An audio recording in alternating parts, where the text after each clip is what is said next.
Thank you, Chair. The meeting is now live.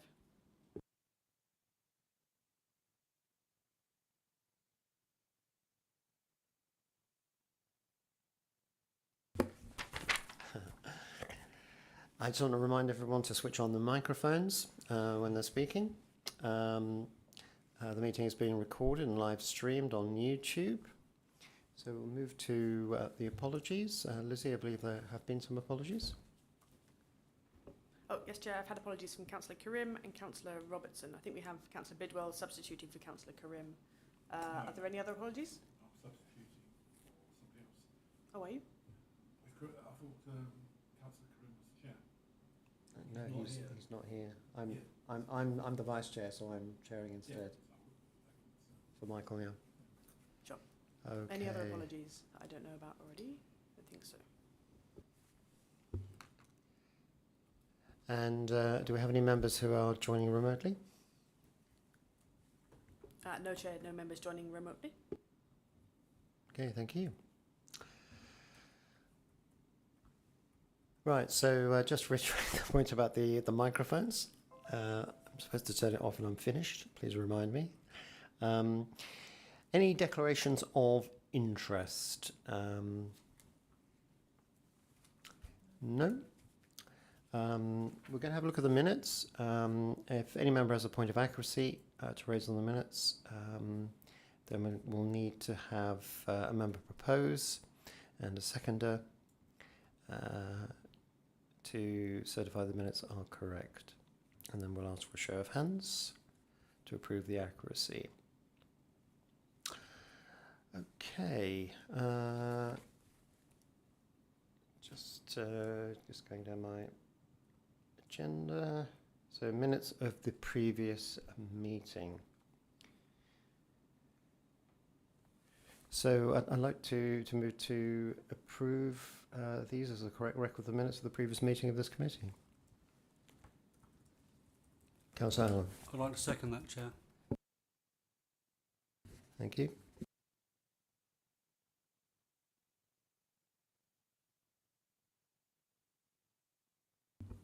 So all those in favour, please raise your hands. Thank you.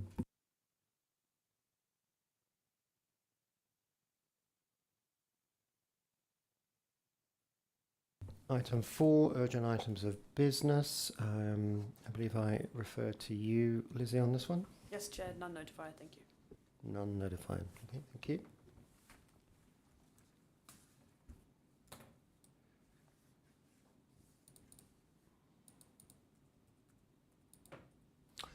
Okay, let's move on to item 5, annual governance statement. This is a review of progress against actions for 22-23, and our borough solicitor, Mr. Prashar, will be presenting. Thank you. Thank you, Chair. The annual governance statement for new members in this committee is a statutory document. It's a requirement under Regulation 6 of the Accounts and Audit Regulations. Those regulations require local authorities to conduct a review of the effectiveness of its system of internal control, which is something that is carried out by my colleague, the head of internal audit, and also to prepare an annual governance statement, which is this document.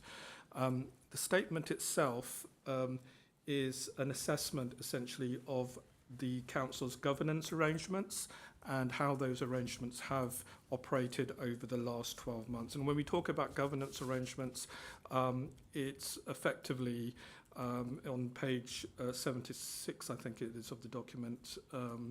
It's the structures, the policies, the culture and the values of the organisation. So there's a wheel on that particular page I've mentioned, second page of the report, and it sets out the different elements of the council's governance arrangements. In terms of how this statement is drafted, it's based on a template, which is the the 7 SIPFA principles of good governance, which are referred to on page 3 of the document. And so there is an assessment in this statement against each of those 7 principles. Those principles range across the board from the Council's ethical governance arrangements, its compliance with transparency, social, economic, environmental benefit interventions and outcomes, leadership capacity, its financial controls and its audit. So it's a broad-ranging document. It's an important document. Governance is very, very important. We've seen across the country a number of failures, most recently Birmingham, whereby governance has been an issue in some areas. Quite often it's financial governance, but it can also be issues around member-officer relations or issues about performance management.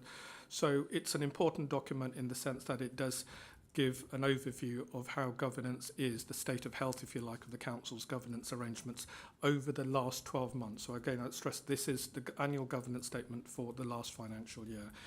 In terms of the detail of it, as I said, there's a narrative against 7 principles, and I've given an assurance against each, a partial assurance against one of the principles. I think that's principle F.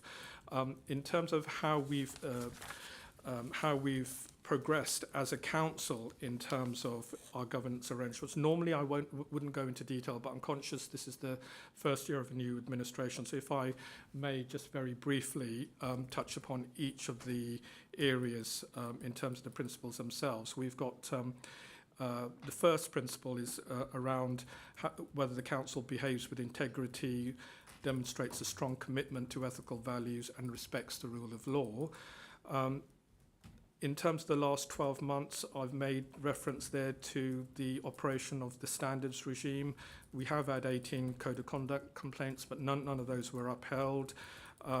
We've obviously got new political arrangements in the council, so that in itself does bring challenges in terms of requiring corporate sensitivity to new members becoming acclimatized to processes, and one of the ways we are dealing with that is through the member development program, which all of you will have benefited from on different occasions.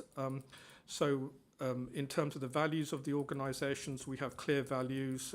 Staff are clear that we have to be ambitious, inclusive and always learning, and those are reflected certainly in terms of our adherence to those values in the most recent staff survey results.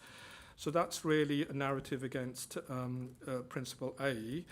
Principle B relates to ensuring openness and comprehensive stakeholder engagement, and that's very much about making sure that decisions are not made behind closed doors, that we adhere to the statutory requirements about open decision making, and indeed that is the way that things are done here at Bracknell Forest, as should be the case. Formal decisions of the council executive and committees follows a well trodden process, which is a decision-making process where executive decisions go on the forward plan for at least 28 days for the public to have access to those. Since COVID, we've got used to hybrid meetings such as this. That's become the norm here. They've become embedded into our meetings framework, though we have to make sure that we stick to the statutory requirements that you have to be present to have voting rights, and again we make sure that the process reflects the legislative requirements. In terms of the role of overview and scrutiny has established a structure now which allows activity to better align with the themes of the council plan. And we've had a 4-year work programme that's supporting the council's objectives, and as I've put in the report itself, over the last municipal year, the Commission met on several occasions, and there were a number of reports that it received around issues such as enforcement, blue badge scheme, and child criminal exploitation. On the point of stakeholder engagement, again, there were a number of significant consultations taking place last year, most significantly the budget consultation, but also in the development of the housing strategy, the carers strategy, polling review as well as the neighbourhood plans relating to Winkfield Parish and Bracknell Town. In terms of the third principle, again, I've made reference there to the importance of the council's plan, the 4-year plan that's now being remodelled for the next 4 years, and the strategic themes that have underpinned that. Reference also to the successes of the Bracknell Forest Cambion partnership, which is the council's development joint venture with Countryside Properties, which has been in place for a couple of years now, and we're seeing the fruits of those labours. We've seen the development around Cooper's Hill and working now on Market Street development, and that's delivered around regeneration and affordable housing objectives. So there's clear positives coming out of the work there around the council's the outcomes around sustainable economic, social and environmental intervention. So there's clear benefits there. In terms of other plans and strategies around sustainability, we've had the Joint Minerals and Waste Plan last year, Health and Wellbeing Strategy, and the Highway Asset Management Plan as well in that area. One notable success around this area of governance, which I wanted to mention, is the successful Ofsted inspection in relation to children's services, which was rated as outstanding last year. We've also been successful in recruiting a new chief executive in the summer of last year, and there has been a smooth leadership transition, which is really underpinned by the work of the new chief executive and her corporate management team. Moving on to the fourth principle, which is does the council determine the interventions necessary to achieve those outcomes? And again, the reference is made there to the council plan and to the preeminence of the council plan. We've got a 4-year council plan which is coming to an end, and work is progressing, and I will make reference to this in next year's annual governance statement about the new council plan, the themes that will be underpinning that. In relation to the Ofsted inspection, work is being undertaken in relation to the work of SEND, the Special Educational Needs Team, and the inspection last year, which identified significant improvements that were needed. There is a written statement of action around that, which the SEN department is working on. Made significant progress last year, and I think 75 out of the 113 actions have already been completed. Moving on to Principle E, which is around the Council's capacity and its leadership capacity in particular.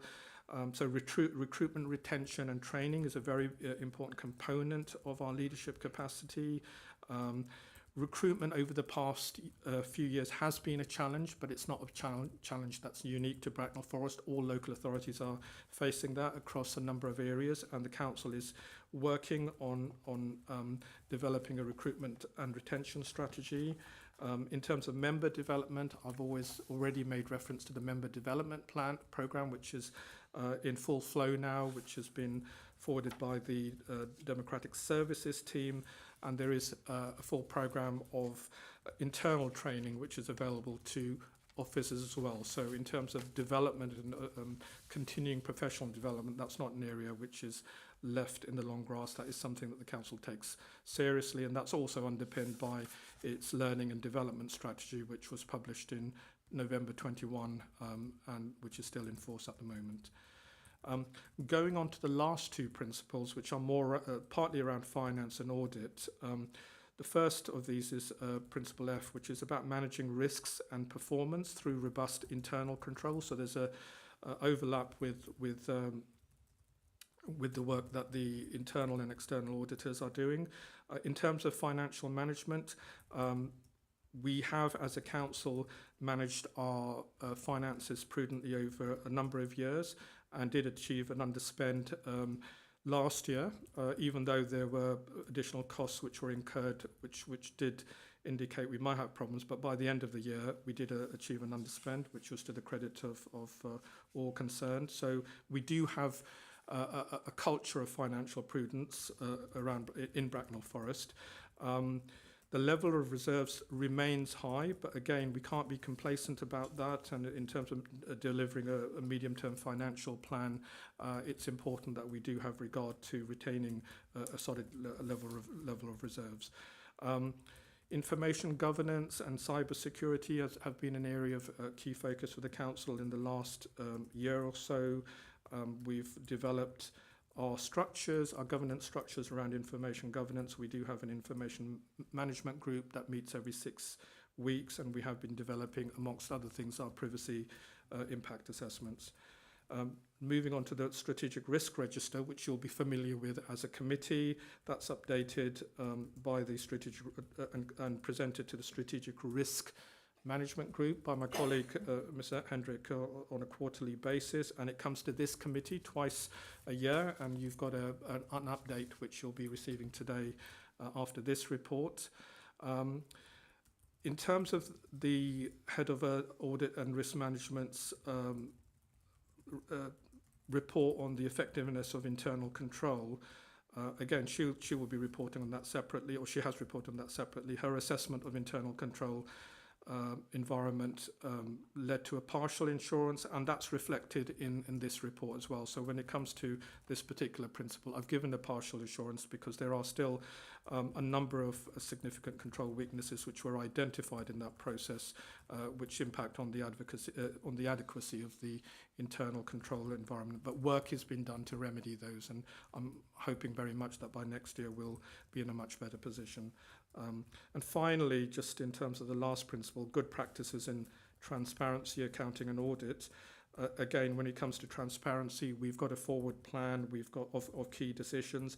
We do make sure that we publish all contracts in excess of £5,000 on our internet page, on our website, and expenditure in excess of 500. Both of those are statutory requirements, and we comply with those. Regular audit reporting arrangements, as is evidenced by what comes to this committee on a regular basis. Beyond that, obviously, the internal audit plan, which you receive as well. So when it comes to audit, when it comes to good practices in audit and transparency, I think that's reflected very much in the work of this committee and the reports that come to this committee. I don't think I wanted to say anything more about the principles, just to say that as a part of the report, I would normally report on the action plan from the previous year's report. And that's included in Appendix A. So we had 6 actions. One was really to make sure we achieve a smooth transition with in terms of our strategic direction with a new head of paid service. And as I've already intimated, the new chief executive took up post in September. She's firmly established here. She's got a good working relationship with the CMT and with members already. So I think that transition has worked very smoothly. We're still working on the dissolution of Downshire Homes. There is a report coming to the executive very soon, and we should be expecting that to take effect during the course of this financial year, within the next 6 months. I've mentioned the SEN written statement of action. Again, progress has been made, and a lot of the actions of the 113 actions, 75 have already been undertaken or implemented, so there's progress there. Where there hasn't been progress and this is partly due to staffing issues, is the whistleblowing policy. We were looking to review that last year. That's been carried forward to this year. Contract management, we're looking to make sure that we're more robust in terms of contract monitoring. We've got a contract register that's now being introduced, and that work is being embedded, and we're hoping to have a contract register fully up to date by the end of this year. And the last of the actions was around recruitment and retention. And as I've indicated there in Appendix A, the Employment Committee agreed revised pay arrangements in October around social care to deal with some of the deficits around recruitment in that area. And that's going to be pushed out wider across the council as well, to make sure that we've done everything to deal with the recruitment and retention issues which we, along with other councils, have been facing. And then finally, in terms of the Appendix B at the very end of the document, these are the actions which are carried over to this year. So the dissolution of Downshire Homes and the whistleblowing policy and the continuing work of the contract register have been carried forward. We will be carrying out, myself and my colleague, the head of Assistant Director for Democratic and Registration Services, undertaking a review of the Constitution this year. So that's work that will come to this committee towards the end of this year for for review and approval before it goes to council. The council plan for the next 4 years is being worked on by the senior management team, the corporate management team and the senior leadership group. And again, that's work that we're hoping to bring to a conclusion with a new council plan which will operate for the remainder of this administration's 4 years by the end of this year.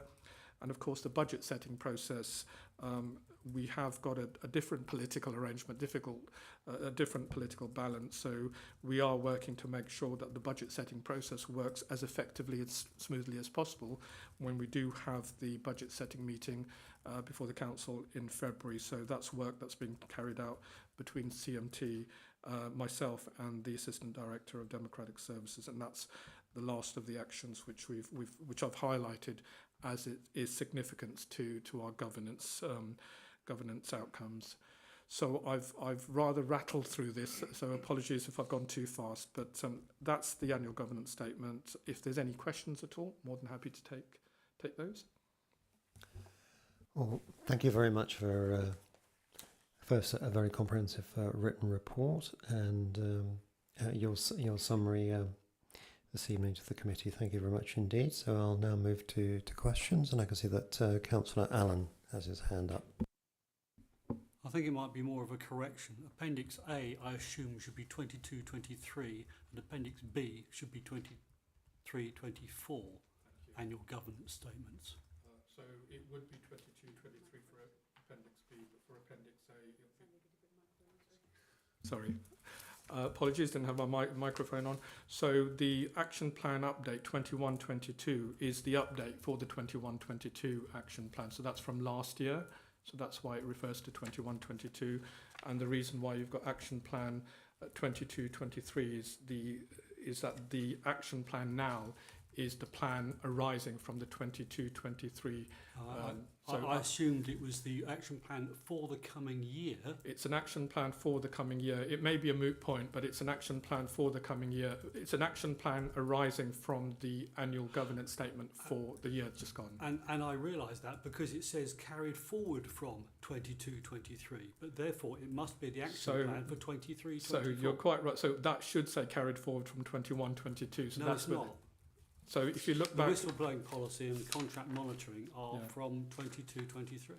So it's from the previous. So it's from Appendix A, and Appendix A, if you look at what we've got, is the action plan from last year, which was 21-22. Because that so basically we run a year behind. So effectively, whatever when I'm introducing this action plan here in 23-24. The action plan, the statement is for 22-23. So we're always running a year behind, where it's always a retrospective document. So when I have the action plan update in Annex A, that basically refers to what was in last year's document, which was referring back to the year before, which is why it says 21-22. I thought this was the government's report for the year just ended in March 23. It is, but the action plan was from cross-reference. I mean, in some ways it's a moot point and I could change it, but I've always worked on that basis. So if it's any confusion, I'm happy to change it, but that's the rationale. I can certainly review it for next year if that makes it. Okay, I can see that Councillor Zaharuddin has got his hand up. I can see the whistleblowing policy has been deferred to March 2024. I believe there is an existing policy that is still in place, which is accessible and available for everybody. Yes, thank you, Councillor. Yes, there is an existing policy. I think part of the issue with the whistleblowing policy was we wanted to socialise it better across the staff cohort, so people are aware of the existence of the policy. That's already there, but it's really very much a question of refreshing it in terms of previous experience, but also making sure that we do a marketing push to make sure everyone is aware that the policy does exist, and if individuals want to make public interest disclosures, that they're absolutely clear about their right to do so. Can I ask a supplementary question? So, do we know when was this last reviewed, and what's the magnitude of the depth of the review needed? I don't know off the top of my head the document. So I think it was around 2014-15. I'm looking at my colleague here, Sally. Yeah, I rejoined the council in 2015, and it had already been redrafted then. It reflects legislation which came into force in 2012, so I think it was sometime between 2012 and 2015, so it's due for a review, absolutely. In terms of the depth of the review, I think partly that's going to have to be driven by our experiences in terms of accessibility, in terms of how people, if somebody wants to make a public interest disclosure, how easy is it to do so, and are we providing sufficient information during the progress of any investigations? So it's more about the practicalities rather than the legislation sitting behind it. Okay, any more questions? Okay, in that case, I have one. So in your summary, you mentioned recruitment and control weaknesses. So recruitment basically means things aren't getting done that perhaps should be done. Is there a link between recruitment and control weaknesses? So I've given that a full assurance. So I'm not saying that there's control weaknesses around recruitment. I think what I'm highlighting here is the challenge within the local government sector in recruiting to certain areas. I'm experiencing that in my own team in legal services. I know property colleagues, social care colleagues, and others have had similar difficulties. We do recruit where there are gaps, and there are essential gaps we need to fill. We do use agency staff. So in that sense, the staffing is there, the cover is there. The problem is obviously that creates extra financial pressures, because agency staff do tend to cost more than permanent staff, and I think that's the nature of the problem. So it's a question of making sure that as a council we are marketing our work, marketing the benefits of working in local government, the advantages, the flexibility, so that people who may be working in the private sector and thinking about joining local government are attracted to the packages that we offer. Okay, thank you. So in terms of responsibility for recruitment, is it right, or should this committee be making recommendations or communications to other parts of the organisation? Well, we do have an employment committee that sits which will be receiving regular reports. So this would be the recruitment and retention. My colleague, the Assistant Director for Human Resources, would cover that, and so he does regularly report to the employment committee, and they will no doubt be receiving reports around recruitment challenges, and I know they have already in the past. Excellent, thank you very much. Just a quick question. So I see Councillor Ijaz has a question. Yes. Just a quick one. In Town Council, we do have a staffing committee. Do we have one in the borough as well? Because I haven't seen one. Yeah, I'm going to have to pass on that. I'm not sure if we've got a local joint committee, which is the staff and union side. I should know the answer to that. I don't. Yeah, I mean, I think it's the employment committee is the main one, but I don't know if we've got a staffing committee as such. I can certainly check that out for you and come back.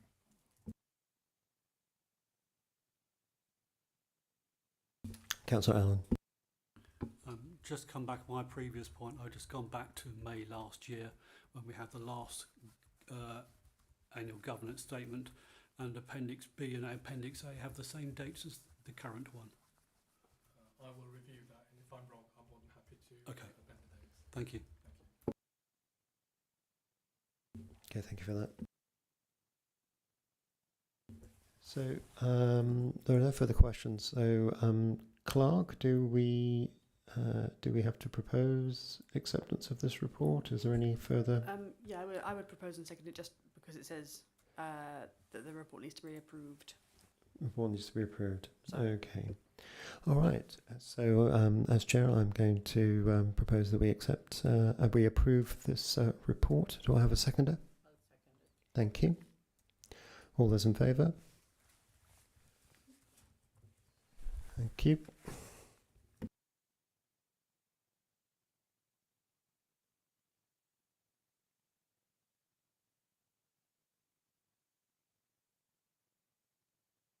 Okay, so we're going to move on now to item 6, the interim internal audit update from Ms. Hendrick, Head of Audit and Risk Management. Sally.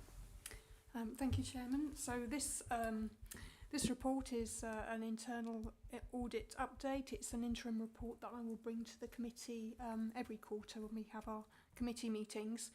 And it's coming to you really for two purposes. First of all, to check that we are delivering against the approved audit plan. And secondly, for you to see the outcome of the audits and to note any significant issues that are coming out of the audits that we have carried out. So it's got those two main purposes, just for your information. So moving on from this, if I'll just focus on a few particular sections of the report that I've produced here for you tonight. The first one being starting on in section 3.2. And this is where I am drawing attention in particular to the issues that we are experiencing at the moment in resourcing in the audit team. And that has had a sort of knock-on effect in terms of how much we've been able to deliver so far. And it is fair to say that it is a common problem, the difficulty in recruiting auditors, and it's something we've suffered from since we tried to create the in-house team a few years ago, which is why we took on 2 apprentices who are doing very well, but clearly they will not be able to carry out complex audits at the moment and they're still under training. So to a certain extent, they're quite labour intensive as well to train while they're with us at the moment.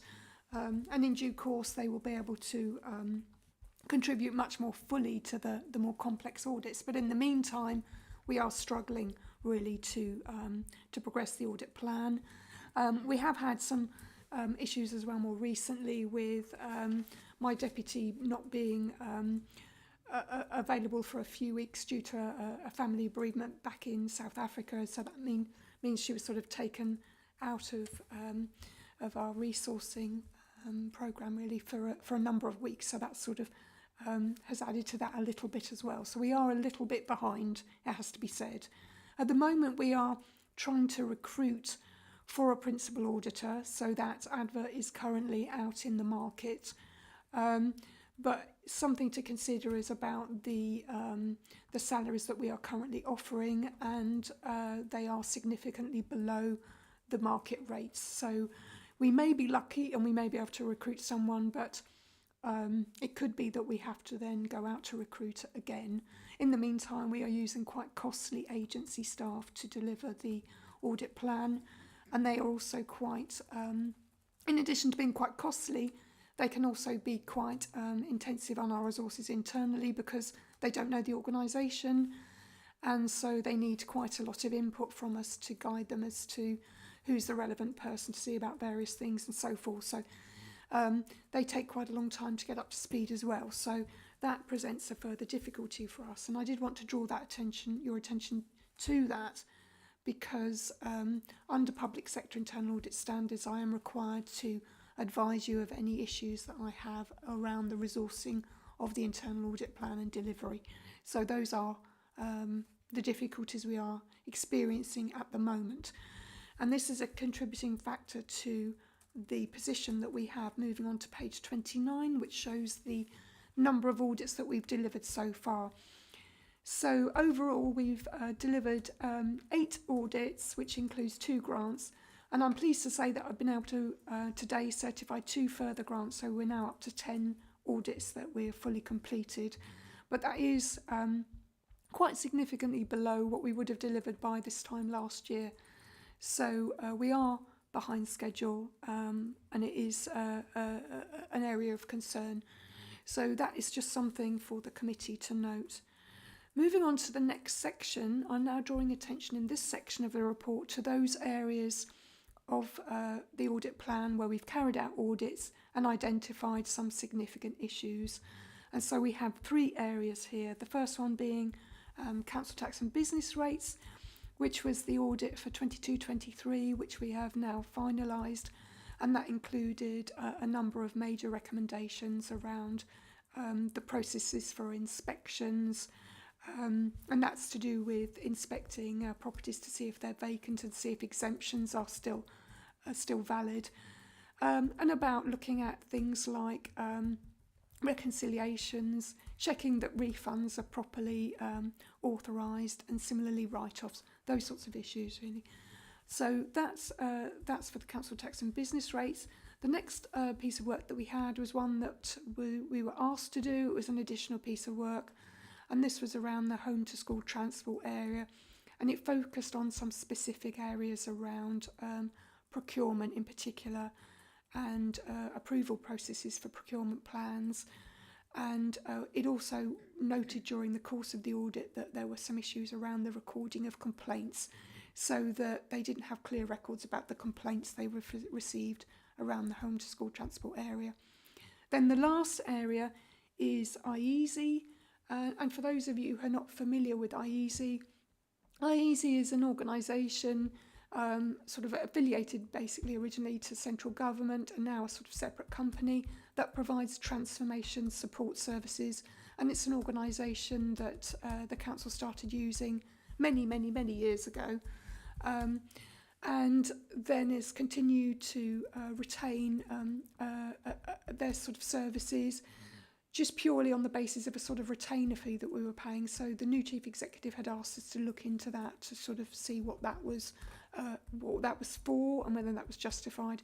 So we have, during the course of that audit, picked up a number of issues around that, and in particular dating back to some of the decisions that were taken some years ago around waivers and so on, where there wasn't transparency around the waivers, but also maybe some areas of non-compliance with the waiver processes and the contract standing orders. So those are those three key areas where we found significant issues relating to the council. We then also have audited a number of schools, and we're just drawing attention here to one school that we carried out where we found a number of areas of significant weakness, and just drawing attention to what those were. So they're really around things like business interests, the disclosure of interests, weaknesses in the purchasing process, and around the sort of budget monitoring and budget projection areas. So those are the issues at that particular school. So that's just drawing attention to that part of the report that I have. And then the final part I draw your attention to is section 6.1. We don't have an internal counter-fraud team here at Bracknell. We draw on the resources of Reading Corporate Investigations team, who've been working with us for a number of years.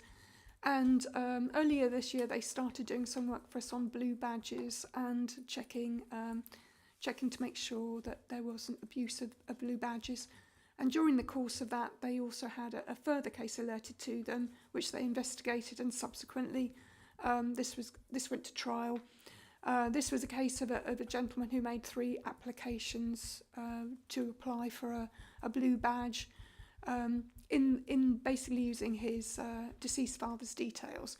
So that went to trial and was successful. One of the borough solicitor's staff presented that case for us at court, and the individual was found guilty, and there were a number of penalties that are arising from that are set out in 6.1 for him. So that's the conclusion I have really on my report that I'm presenting here. I'm very happy to take any questions that anybody has. Okay, well, thank you very much indeed again for a very comprehensive written report and a very good summary of the main points. So let's see if the councillors have any questions. Okay, Councillor Ijaz. Thank you very much. Just opening up my notepad. So what was the nature of complaint in relation to home to school transport? Was that about procurement or reward of contracts, or what was the nature of it? Do you mean the nature of the audit recommendations that we... No, yes, and then there were complaints about it, so what were they? Well, the complaints would be, say, complaints that parents had raised around the service that's being delivered. Quite often they're quite straightforward things about lateness, of the vehicles arriving to collect children, those sorts of things. So they can be quite minor generally. But what we found during the course of the audit is that they weren't keeping a record of the complaints, and they should be really keeping a record of those that have been received, because apart from anything else, that will feed into the performance management and the contract management of the providers. So for example, just at the basic level. Okay. Can I ask a supplementary question? Please. Yes. So, being a sand transport provider myself for the last 20 years, having worked with Reading Council and Wokingham Council, I find Bracknell Council's procurement procedures very tedious, and even the website is not user-friendly. It has taken us 1 year to be on the portal, and there is no communication or response whatsoever. We have tried to call the person in question, they don't answer the calls. We have tried to send them emails, there is no response. So if that is the standard, I am really dismayed that there is. They haven't even kept the records of what the complaints are, but that's minor compared to coming from a background of transport. But they don't even care who wants to be on their portal, and that then relates to the fair competition within the borough of service providers, and it is really serious, and someone needs to look into it. We can take that on board and take that back to the Home to School Transport team. Councillor Zaharuddin. Thank you, Chair. Section 3.2 seems to be an ongoing issue with internal audit staff. So have you got any recommendations to resolve this issue, or if there is anything the existing management can do to help?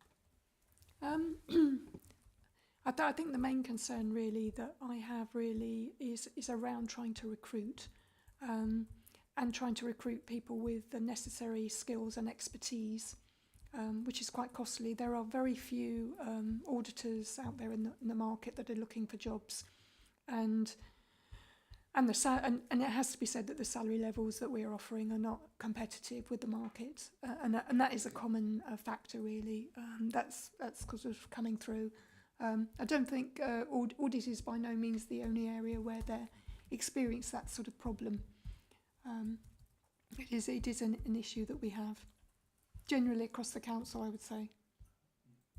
So, yeah, appreciate that. That's a problem. So what I was looking for is like, how do we resolve it? Like, are there any other ways of doing things, or are there any other solutions that being in that industry and being experts in that industry would you recommend? Yes, well, I mean, we've taken on 2 apprentices, which will help us to develop our own skills and staff moving forward. They will just take time to get up to speed. So that's a very key one that we're doing. The other thing that we do is we purchase a number of days from Wokingham Borough Council's internal audit team. So the option is always there for us to try and buy more days. And in actual fact, I have done that this year. So I've increased the days from 100 to 150 that I'm buying from them. So that gives us some additional capacity. And then if we need to, we can actually seek to go to other external providers and buy in days, because there are a number of organisations that can do that, that we can look at if we need to. But my preference would be, given that we were tasked with setting up an in-house team, would be to try and recruit our own staff. But there are those options available, some of which are quite costly.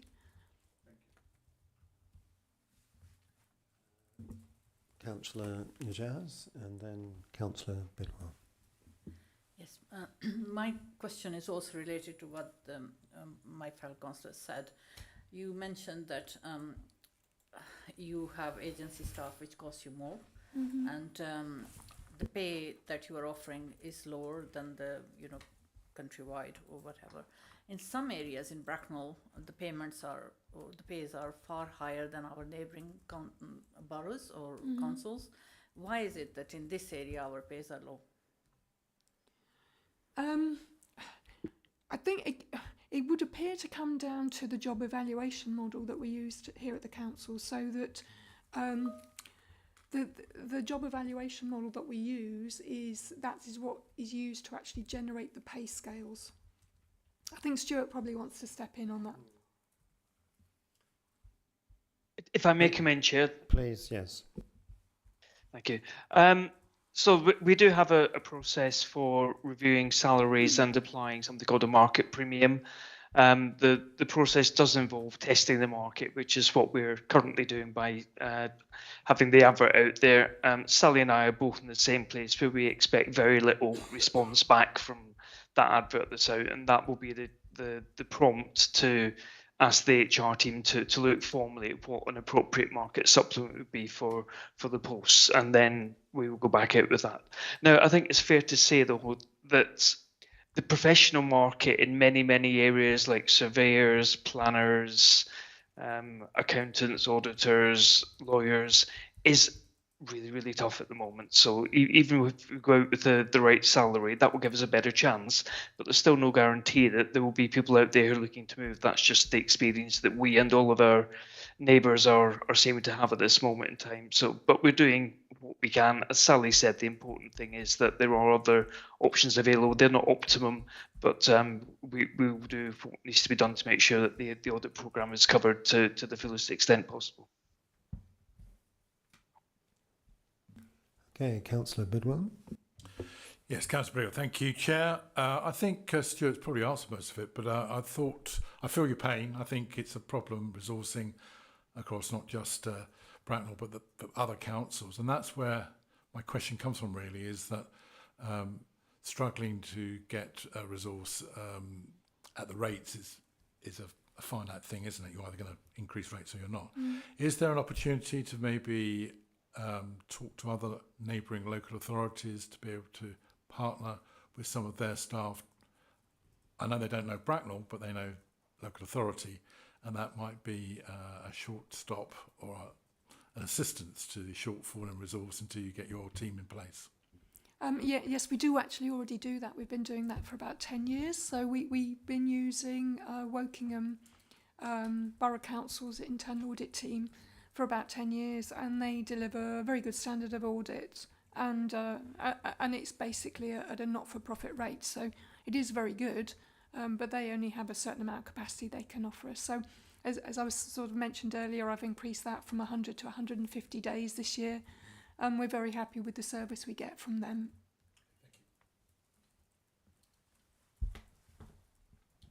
Councillor Neal. Thank you, Chair. Councillor Neal. So you raised IESE within your report, and am I right in thinking that the chairman of IESE was the previous leader of this council? And would your findings suggest that there was any other areas of concern that we perhaps need to be aware of moving forward? I think there were, from what I can remember, the areas of concern that we had when we carried it out were more to do with the actual procurement processes themselves, which were really officer driven, and about the processes for how some of the consultants or the consultancy firms, and including IESE, that we were using, how they were actually identified, and the fact that there didn't seem to be any testing in the market. So it was we couldn't see really how that decision had come about as to why they were actually chosen. And then there were other issues around waivers and expenditure, and this is going back a number of years, expenditure waivers that should have been taken to the executive for decision making and were not. Those were the key things, really.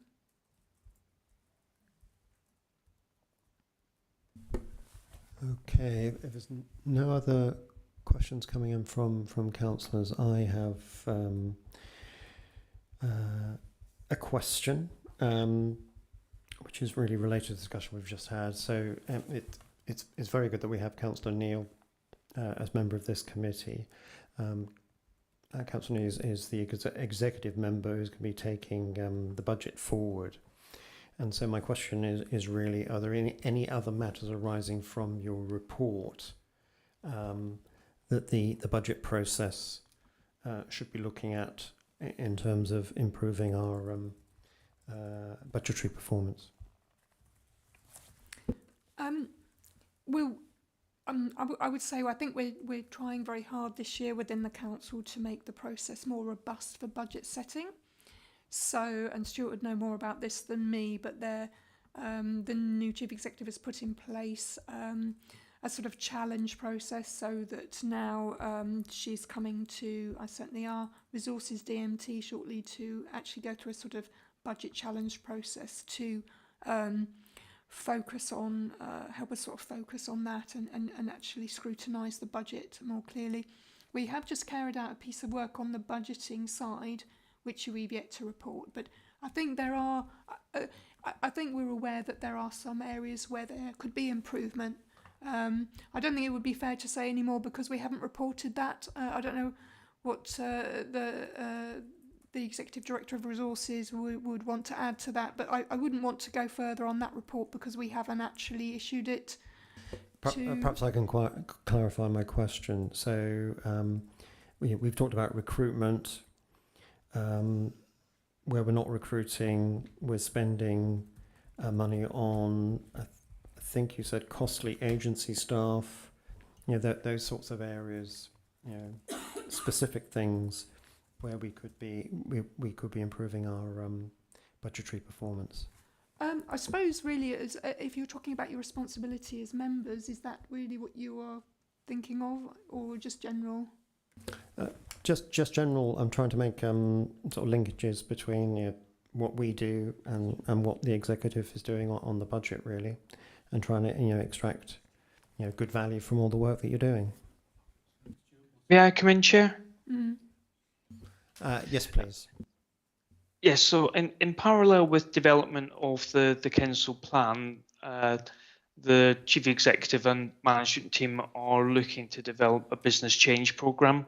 So that will be brought forward in parallel, and that's really about getting the organisation to be as robust and resilient as it can be going ahead. One of the themes within the business change programme will be retention and recruitment. And that's about looking at a range of factors, and one of those is aimed specifically at making us more attractive to permanent employees and thereby reducing the expenditure on agency staff. So it is being looked at, Chair. Okay, thank you.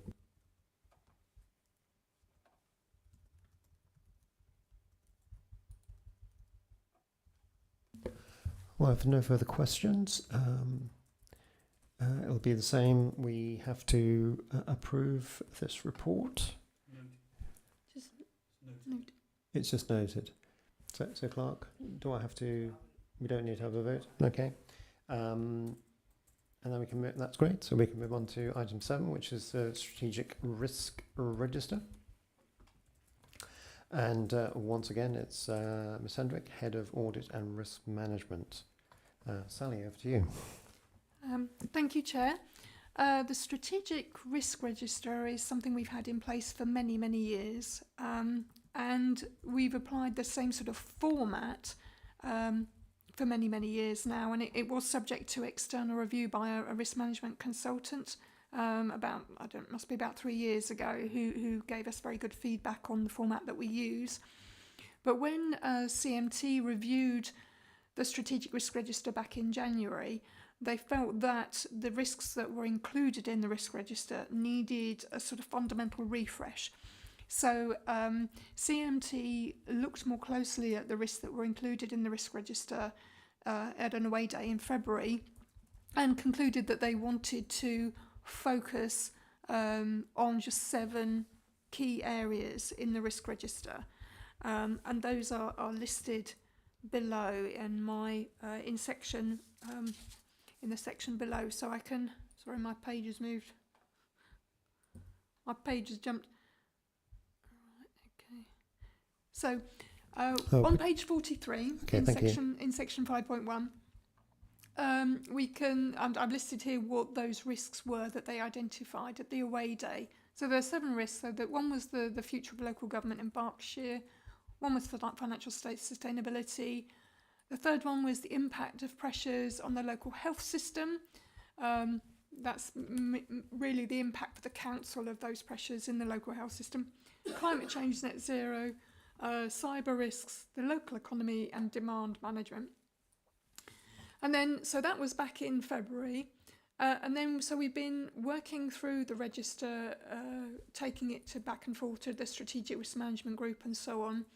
And over time, and having had discussions with the Chief Executive, we agreed that it wasn't necessary to have a separate risk on the future of local government in Berkshire within the risk register. It wasn't sort of required at this point in time. But we did need to add in a risk around staffing. We'd always had that in the past, and we added it back in because of the difficulties that we are having, for example, on recruitment and retention. So that does all feed through. There's a common theme here. So we added in the staffing pressure risk. So we were still left with 7 risks. Just the breakdown of them was slightly different. So then over time, over the last few months, and going back and forth with the strategic risk manager and with the relevant directors who are leading on the risks, we've populated our strategic risk register, which is set out here. And I wasn't intending to go through this in any detail because you would have all seen the risk register. It is, to a certain extent, a work in progress. It's still evolving, as something we're still working on, and it will develop over time. But this is the position we have at the moment, and these are the risks. These are basically the things that the corporate management team keeps them awake at night. And it is important to note that this is CMT's risk register, so it's basically they own the risk register. So tonight what I'm really asking you to do is to give me any feedback that you might have or might want to pass back to the corporate management team to inform their review of the risk register. If there's anything you feel needed to be added or any comment you have on the risk register, I'm very happy to take that back. I'm also very happy if you wished for me to explain broadly how it works, because I do note that it hasn't come to the committee before. So, Chair, would you think it would be helpful if I just briefly explained how the risk register Please do, works? yes. So You're very welcome. If we go to page 46, just to explain that the process of how we work the risk register here, we have 3 different risk scores which are assessing likelihood and impact. So the first one is the unmitigated score, and this would be if we didn't do anything at all. The second one, the current residual score, is where we are at this point in time, where we've got the risk down to.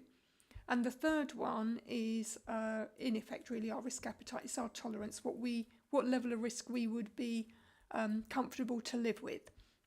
And each risk in the strategic risk register has its own separate target tolerance set for it. So they're set on an individual basis. So working through with those scores that are in that column on the left-hand side, they multiply through. So we've got 5 by 5 to come to 25. So you'll see when you look at the chart, you'll see where the scores there are on the top line with the 25, and the 4 by 5 for the current residual, the score of 20 is showing there as that second line, and then the target tolerance down below scored as an 8. So that's how that actually works. In terms of how we generally assess the sort of risk rating, we would be looking to see what the difference is between where we are at the moment, the current residual risk, and what our tolerance level is. That's the way we generally apply this to identify whether we are at a red, amber or green position. So when the risks are, when the current residual risk is the same as the target tolerance risk, then that would be green. And the further apart those risks are, the further apart the current residual risk score and the target tolerance risk score, then the more likely it is to end up as being a red risk for us, scored with that risk rating on the right-hand side there. So that's the way that the methodology works for us at the moment. And then further down the document, you'll see at the very end of this, you'll see the matrix of how we work, which sort of defines very loosely what the different scoring levels mean for the impact and likelihood, and some guidance that we provide for managers and for CMT when they're actually applying the scores. So that's how that works. And what we do is we take the risk register to the Strategic Risk Management Group once a quarter. That is chaired by the Executive Director of Resources, Stuart McKellar, and is attended by representatives from each directorate, as well as representation from IT and Health and Safety, and I attend as well as Head of Audit and Risk Management. So the Strategic Risk Management Group reviews the Strategic Risk Register, and then it will go on to the Corporate Management team for review. So that's how our process works. I'm happy to take any questions anyone has. I think Stuart might have a question as well. Or Yes, I believe Stuart wants to come in. Stuart.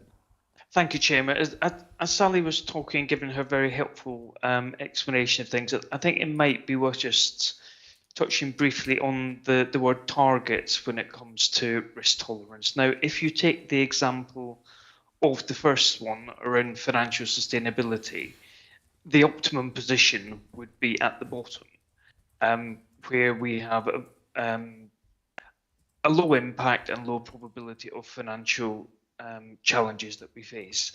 Now, to call it target is perhaps a little bit misleading, because in an optimum world where we have very low inflation, we have perfect employability, and we have a government which will give us complete freedom over how much funds we can generate for our own purposes, we might be able to say that that is a target to get down to that, because there will be more things within our control.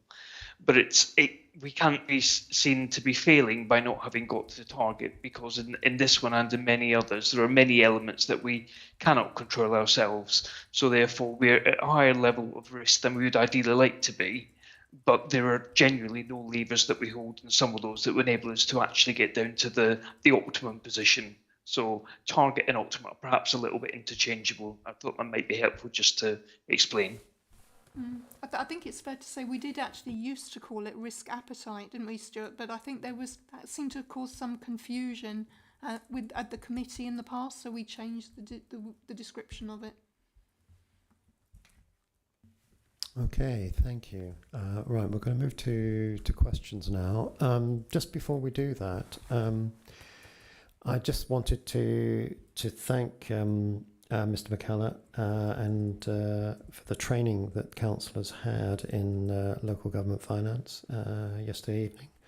Stuart and Mr. Fifield gave some training, and I think it was very useful background to help us read and digest these reports. So thank you very much for that. Let's move to questions. So we have Councillor Heffergy, please. Okay. I've got an issue with risk 6, the climate change one. This is the second risk 6. You actually have 2 risk 6 there for some reason. The climate change one, it's talking more about the action plan not being delivered, and it seems to be less about climate change itself. So if you look at the impacts here, they're things like reputational damage, public censure. So people are going to be upset, it's not going to look good, and it might cost a lot. Whereas, obviously, if climate change itself happens, it's going to be a lot more than that. We're talking about wildfires, we're talking about floods, probably increased deaths, closure of schools, threats to biodiversity, all the rest of it. So it's kind of, this doesn't seem, the way it's written here, it doesn't seem to be targeting the right sort of area, in my view, for what climate change should be there. Thanks.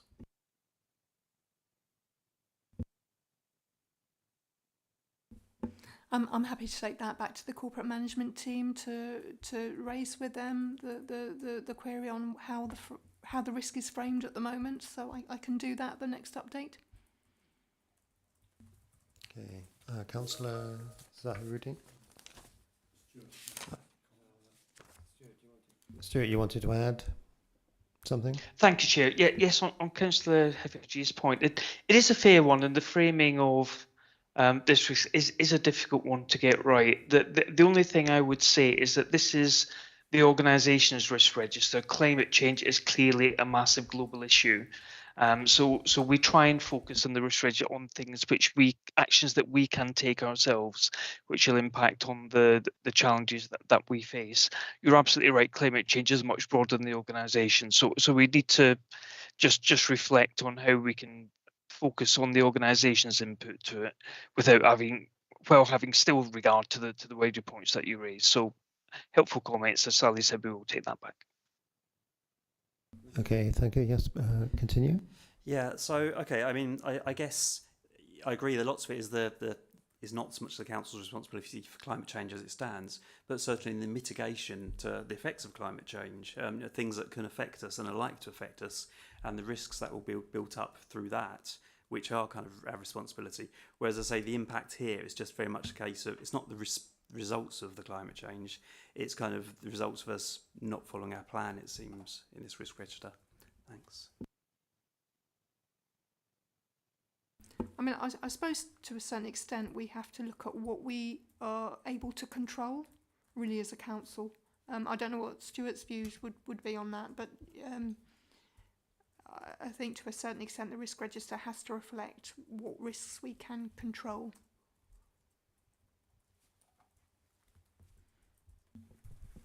Okay, I mean, what I'm hearing is really the sort of the contrast between the impact on the operation, direct impact on the operations of the council versus obviously the wider implications of the global climate emergency. And the mitigations that we can put in place for that.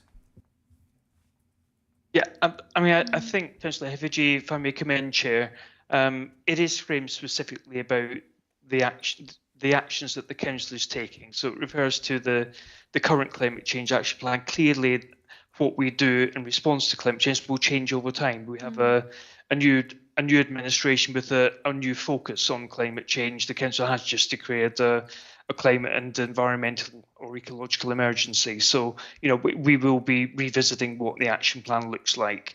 But, it is about what we can do in response to it. So we will be measuring what councillors have asked us to do as an organisation, while, as I said, still having regard to the fact that a lot of it is really important, but not within our grasp. Thank you. Yeah, thank you, Councillor Haffordge. I think that's a great recommendation to take back to the senior management team. Thank you. Councillor Zaharuddin. Thank you, Chair. A question and possibly a suggestion, depending on the answer. So, in the current actions section, so there are a few bullets there about the actions planned for this risk. So, are they by priority? Is it by priority order, or is it just does not signify any priority at the moment? No, there's no prioritisation within those current actions. They're just listed. Okay, so yeah, in that case, would it be possible to prioritize the top of them by ranking? I can certainly ask officers if they're able to do that. Yeah. Thank you.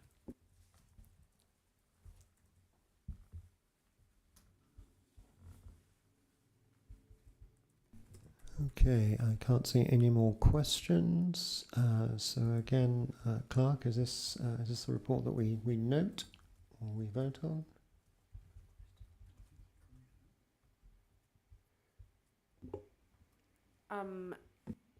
There's not a clear recommendation. It's to provide feedback to CMT. So I guess that's been done. Yes. One second.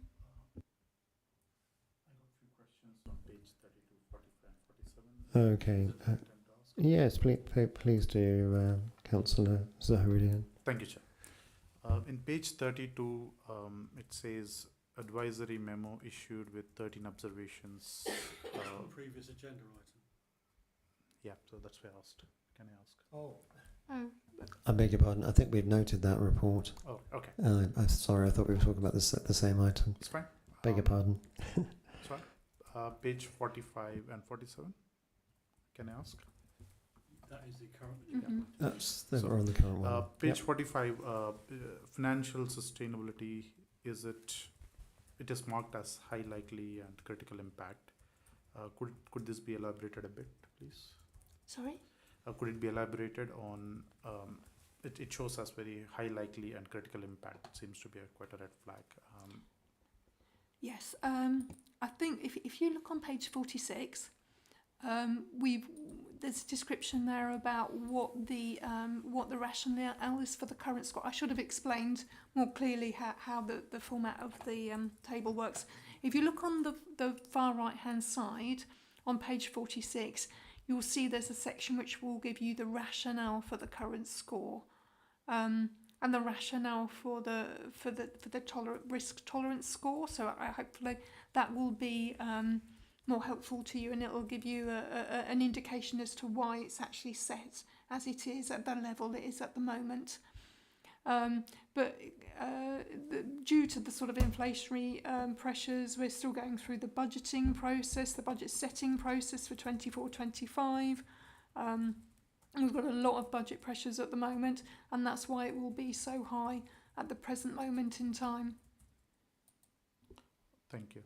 In page 47, rational for risk tolerance score, the risk appetite shows as low, but the RAG shows as red. So can it be elaborated a bit? The actual risk rating is based on the difference between where we are at the moment, which is the current residual score, and what our risk tolerance is. So, for example, if we look on the chart, you'll see there's a big gap between where we are with the where we are at the moment in terms of the current residual score, which is the red line, and what our risk tolerance would be, which is the grey line.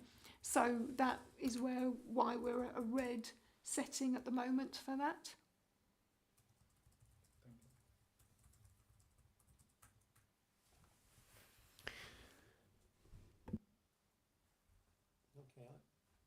I have a question then.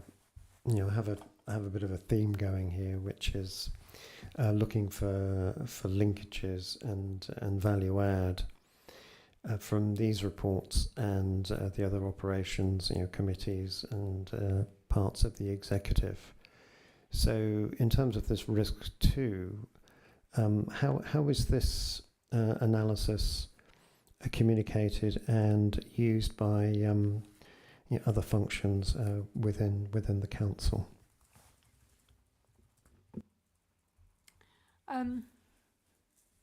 So risk 2 is relating to the pressures on the local health system, which are then having a subsequent impact on us for the council in terms of the sort of financial pushback, I suppose, from health to local government, just generally probably to try and push costs across from the NHS into local government. So that is something that the People Directorate and the Executive Director for People is very focused on and very mindful of, and is working with. And I think she has representation on the local committees for it as well, so that puts us in quite a strong position. But Stuart will also know more about this, and I think he's quite keen to come in on that one. Yes, please. If I may, Chair, thank you. Yes, as Ms. Hendrick has just identified, then the Executive Director for People does sit on the Integrated Care Board, which is the umbrella organisation which oversees the Frimley health system, particularly in the East Berkshire area. But health issues are regularly discussed within our governance at the Health and Wellbeing Board. So that is chaired by the executive member for social care, health and housing. So we do have discussions at that level as well. So it's both, we are linked into the health system, but also they report into us in terms of the Health and Wellbeing Board. So the conversations are happening in that environment, Chair. Okay, well, thank you very much. So I can see a lot of really detailed and excellent work has gone into this risk register. So I'm just taking this risk 2 as an example because it was the last one discussed. So this particular page, is that actually in front of someone? Is that on someone else's desk, or is it just being reviewed by this committee?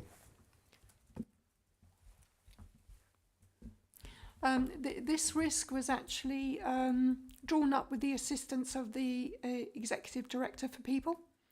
So it's very much a very lot of engagement with her and her sort of flagging up and identifying what action she's actually taking in particular to try and represent the organisation and challenge the NHS back, I suppose, really basically.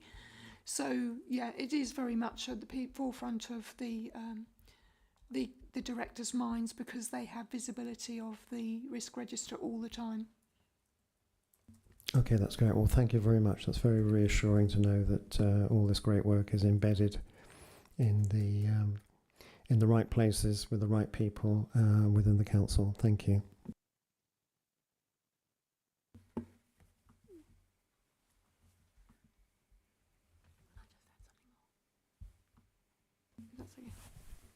I just also wanted to add, just so that the committee is aware of that each directorate also has their own separate risk register that's at a slightly more operational level, and that will include in more detail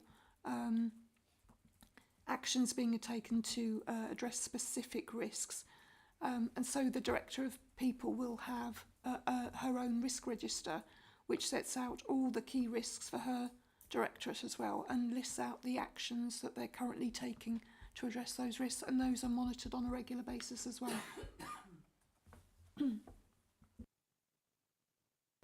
Okay, thank you very much. I think that concludes our discussion and recommendations to take to the senior management team. So, Clark,